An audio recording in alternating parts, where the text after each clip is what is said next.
Hey, welcome back to another edition of the Gadget Lab podcast. I'm Mike Isaac. I'm Christina Bonington. This week, phones. We have more phones. We have Nokia's new sort of flagship US smartphone. And it's running Windows, right? And it's running Microsoft Windows Phone 7. This is, well, 7.5 actually. Bingo. Yeah.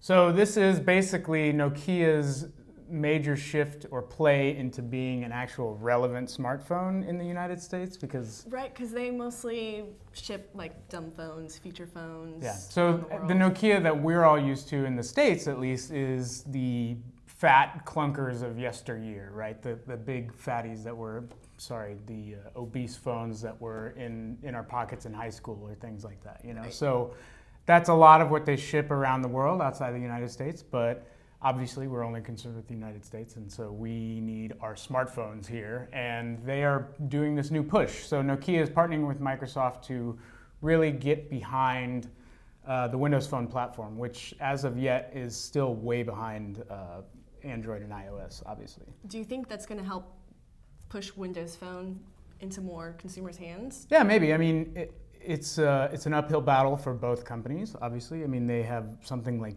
2% market share right now, platform share, which is really rough considering the other positions of the other manufacturers. But at the same time, Android started off small, iOS started off small. You know, you never know what could happen. People might like the funky color. This is actually the N9. This is what I showed you last week. But so it's not the real phone? So this is not the real phone, but it looks exactly like this, only runs Windows Phone 7.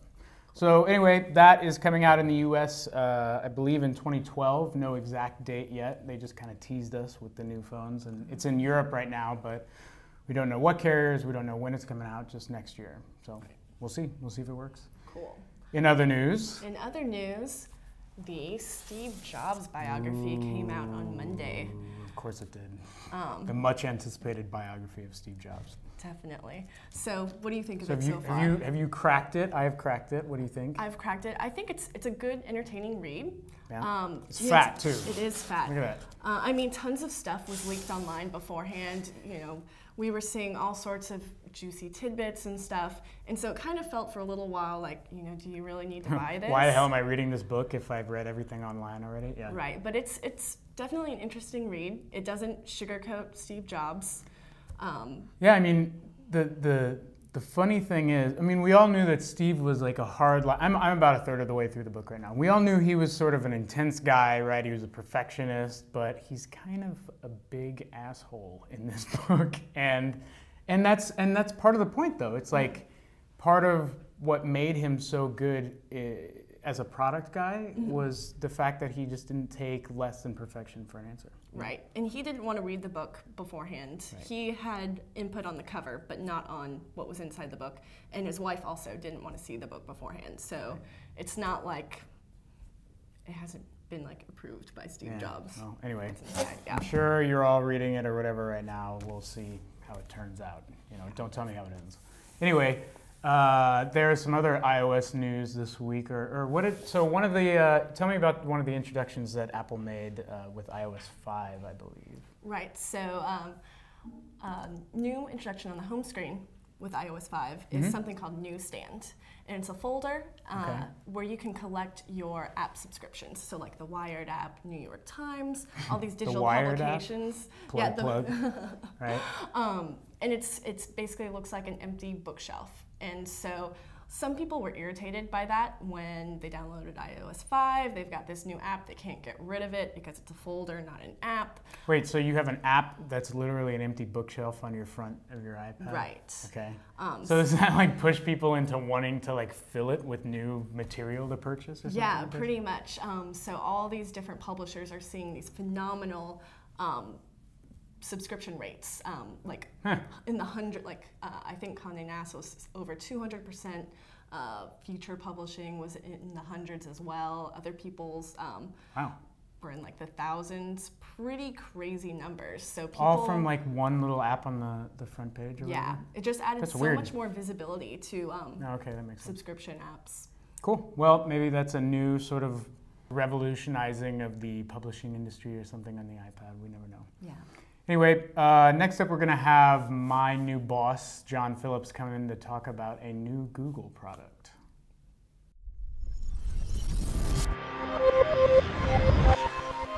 Hey, John. Mike, how's it going?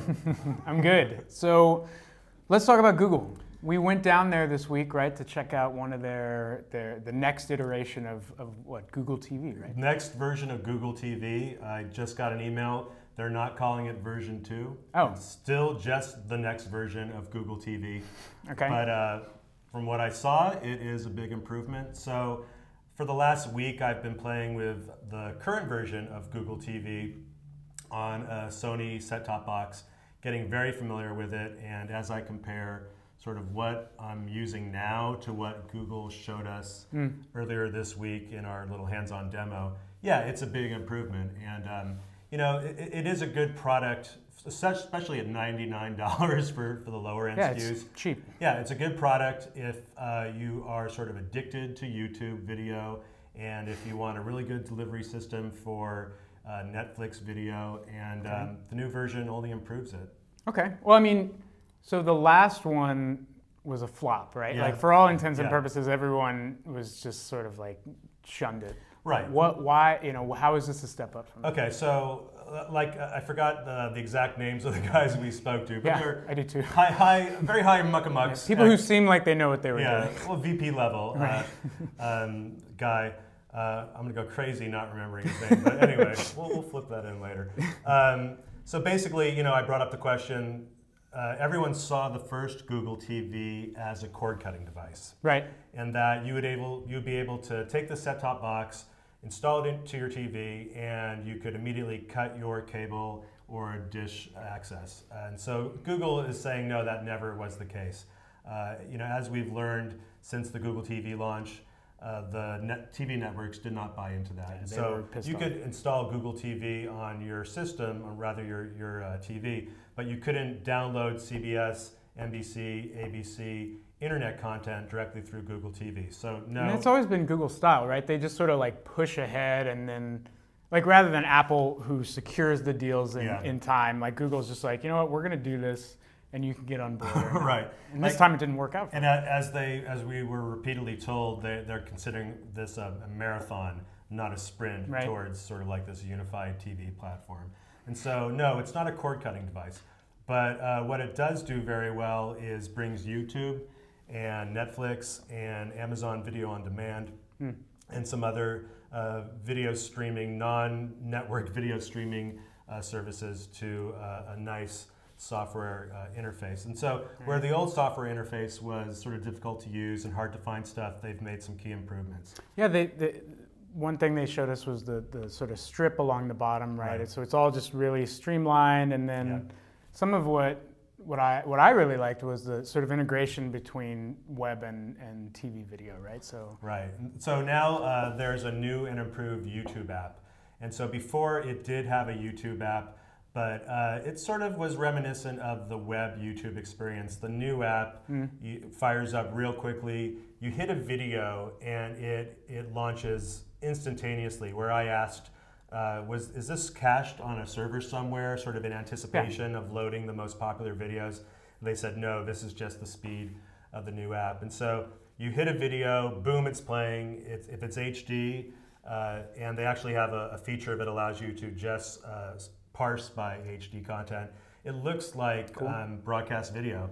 And using the lean back mode, you can essentially get a sort of like this curated stream of YouTube videos, and it's probably the most slick interpretation of YouTube I've seen yet. That's cool. Yeah. Now it's just sort of like, can they make this, I don't know if you want to call it relaunch or refresh or next version, can they make it work for them, you know, especially with these rumors we're hearing now of the Apple TV hardware, right, that are coming. I don't know.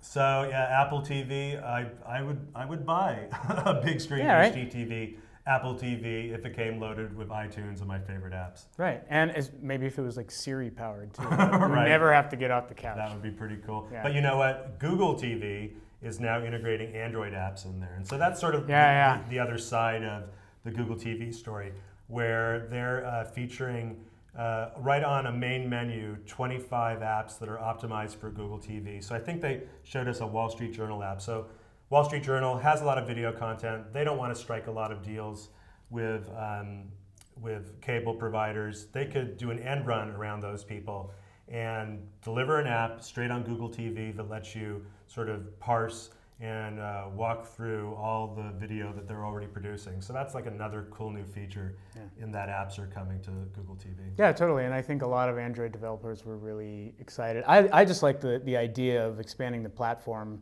beyond, you know, just phones, just tablets, and just sort of moving into the TV space. You never know what's going to happen. So, yeah. My bottom line is if you use YouTube all the time, Netflix, and you have $99 you want to spend, and go for it. It's pretty cool. Cool. Well, that is all the time we have for today. We'll see when. Oh, real quickly, when does the Google TV refresh sort of roll out? Okay, so it's an over-the-air refresh. It's going to Sony boxes first, then Logitech, and it starts on October 30th. Okay, cool. All right, thanks, John. We'll see you guys next week.